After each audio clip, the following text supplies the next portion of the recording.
हमारे साथ इस वक्त सेनेटर नैयर बुखारी साहब तशरीफ रखते हैं। बहुत शुक्रिया नैयर बुखारी साहब, वेलकम टू द शो। जो सेनेट चेयरमैन की मुराद के हवाले से बिल जो पास हुआ उसमें सेनेट में जो पीपल्स पार्टी के लोग थे वो सब उन्होंने उस पर दस्तखत किया और in fact former prime minister Yusuf Raza Gilani साहब was one of the movers. उसके बाद पीपल्स पार्टी में कहा गया कि ये गाहे बगाहे कहा गया और शाजिया मरी साहबा एक दफ़ा नहीं दो दफ़ा कह चुकी हैं कि जी ये बड़ा गलत हुआ है, हम इससे एग्री नहीं करते, हम लोगों से पूछेंगे। तो ये फरमा दीजिएगा कि पार्टी की उस पर क्या पोजीशन है, पार्टी मेंबर्स ने वोट भी दिया और अब क्या पोजीशन है?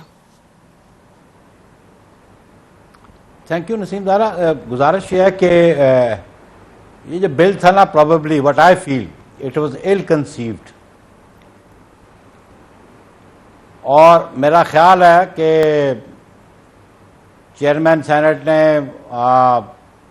उसने परसुएट किया होगा या उस पर ट्रस्ट करते हुए बिल साइन कर दिया। मैं इस बिल की ज़रूरत ही महसूस नहीं करता, और under the constitutional provisions national assembly की भी अपनी फाइनेंस कमेटी है और सेनेट की भी अपनी फाइनेंस कमेटी है जो डील करती है regarding the expenses of senate offices. Apart from salary वो तो बजट में लोकेटेड है, लेकिन रिक्रेशनल अमाउंट्स जो होते हैं या जो मेंबर्स के पास डिस्क्रिशनरी अलाउंस या चेयरमैन के पास डिस्क्रिशनरी अलाउंसेस होते हैं या लीडर ऑफ हाउस के पास होता है, that is all decision taken by the finance committee. Even जो सेनेट के मुलाजमीन हैं, उनके बच्चों की शादी है या किसी की वफात हो जाती है तो उसको जो अलाउंसेस मिलते हैं तो फाइनेंस कमेटी डील दे। और इवन जो पहले perks and privileges chairman senate के पास या स्पीकर के पास वो हैं, वो भी फाइनेंस कमेटी का डिसीजन है। तो मैं समझो इस बिल की कोई ज़रूरत ही नहीं थी, और इस किस्म का bill I haven't gone through it, लेकिन मैंने इसको खाली अखबारात में पढ़ा तो ये कोई ज़रूरत नहीं थी। ये मैं आपको ये ज़रूर आपसे रिक्वेस्ट करूंगी कि आप उस बिल को पढ़िए ज़रूर, क्योंकि कमाल था उसमें कि 12 लोग होंगे ताहयात उनको प्रोटेक्ट करने के लिए चेयरमैन को, और वो जहाज भी चार्टर कर सकते हैं, वो फैमिली के लोगों को भी ले जा सकते हैं। लेकिन ये जो बात आपने फरमाई कि शायद उन्होंने परसुएड कर दिया और चेयरमैन साहब ने और लोगों ने, क्या आप ये फरमा रहे हैं कि यूसुफ रजा गिलानी साहब फॉर्मर प्राइम मिनिस्टर ने बगैर पढ़े हुए उसको पायलट कर दिया बिल को, बगैर पढ़े हुए रजा रब्बानी साहब ने उसको दस्तखत कर दिया? मुझे तो ये लगता है, क्योंकि फरमाइएगा, उसका जरा जवाब दीजिएगा प्लीज। देखिए, मैंने तो उसको पढ़ा इसलिए क्योंकि I am not part of the parliament now days. एक बात जो ऐसा आपने सजेस्ट किया है उसको देख लेते हैं, लेकिन मैं समझता हूँ इस बिल की जरूरत नहीं थी। मेरा मौकफ यह है कि मैंने जब कहा ना इट वाज इल कंसीव्ड, तो इसकी जरूरत नहीं थी। But I don't know why Sanjrani wanted this bill. जी, I am asking you about your party people. आप ये देखें, मैं आपके पार्टी के party people I don't know, मेरा उनसे राब्ता नहीं है, मेरा उनसे राब्ता नहीं है। अगर उन्होंने साइन किए तो they should not have done it. This is my personal view, this is my personal view being a former chairman of senate. I feel this was not required, they should have opposed it. तो अब क्या होगा? ये कोई बात है? बात ये है कि मैं Nasib Dara, I quote you one example. जी, I was entitled for first class travelling abroad. जी, But I never took a first class flight from Pakistan. जी, And I tell you another thing कि जब हम जाते थे यूरोप पे कनेक्टिंग फ्लाइट्स लेने के लिए, कोई CPA की मीटिंग है या कॉन्फ्रेंसेस है, तो whenever you land at Heathrow and if you use their VIP lounge, they used to charge 800 to 1,000 pounds. जब when it came to my knowledge, I refused it. मैंने कहा I'll have my immigration in the normal way. I don't want VIP lounge. कि जब मैं land करूं तब 1000 pound दूं, मैं जब टेक ऑफ करूं मैं तब 1000 पाउंड दूं। उधार मांग के तो हम तनख्वाहें देते हैं। ठीक, बिल्कुल That was lavish, you know. Tax पर करता पैसा जा रहा हो। जी, ये देखिए आपने अपना मौक़िफ़ बयान कर दिया बड़ी क्लियरली। मैं थोड़ा सा समझना चाह रही हूँ। देखिए, यूसुफ रजा गिलानी साहब हो गए, रजा रब्बानी साहब हो गए, ये तो अपने रजा रब्बानी साहब is a giant in some ways. उनकी पॉलिटिक्स तो और पार्टी का एक मौक़िफ़ है, अब बार बार उस पर कहा जा रहा है ये ठीक नहीं है।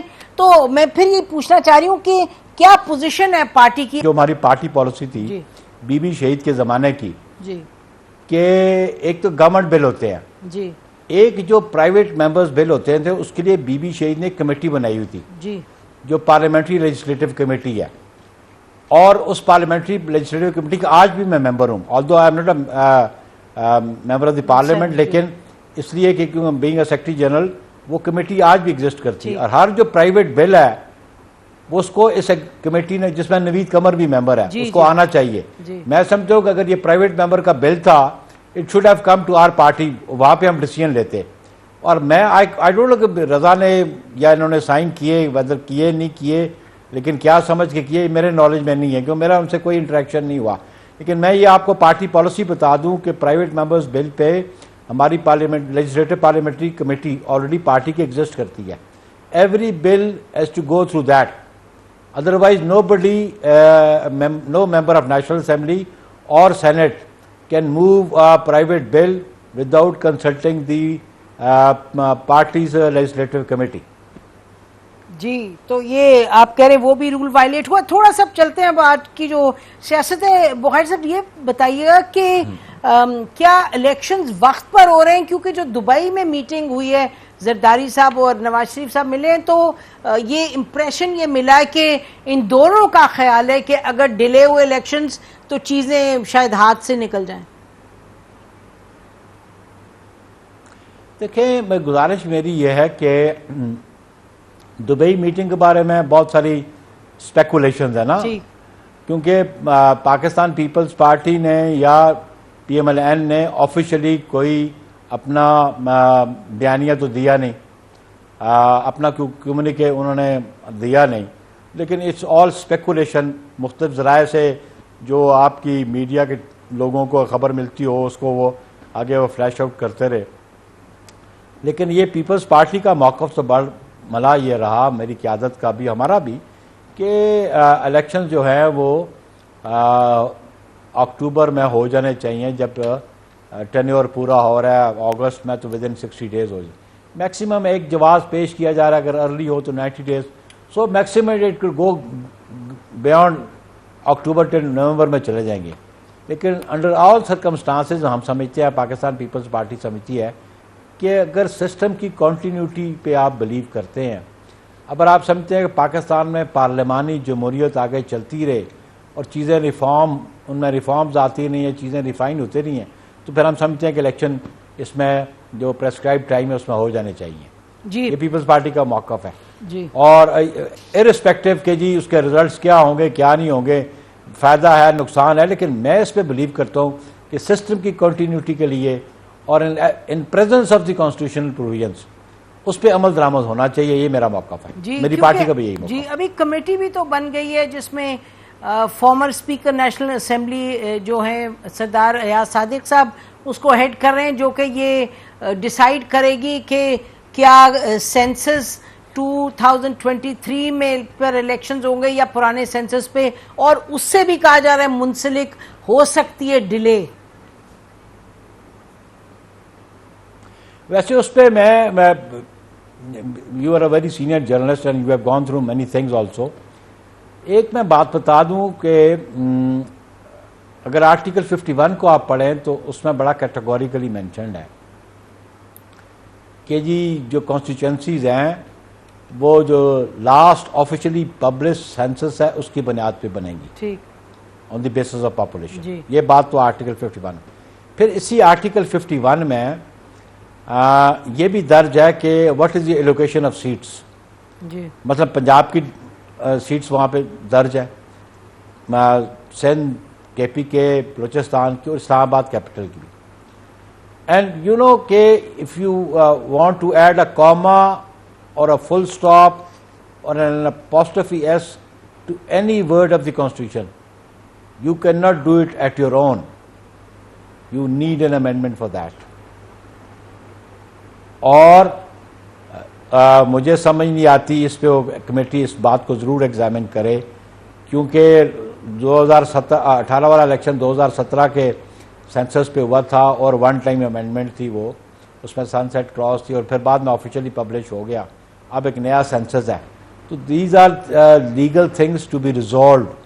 और सेकेंडली नसीम दारा, ये भी मैं बता दूं कि 12 को असेंबली चली जाएगी, प्रोविंशियल असेंबली चली जाएंगी, 2 ऑलरेडी एग्जिस्ट नहीं करती, और मार्च में आधी सेनेट चली जाएगी, और में प्रेसिडेंट का ऑफिस वेकेंट हो जाएगा।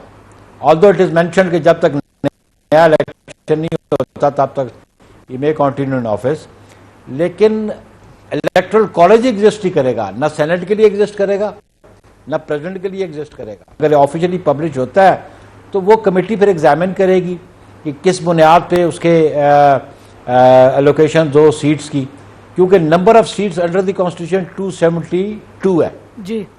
You can't raise it 273। जी जी 273 271 आप नहीं कर सकते बगैर आइन को अमेंड किए। ठीक।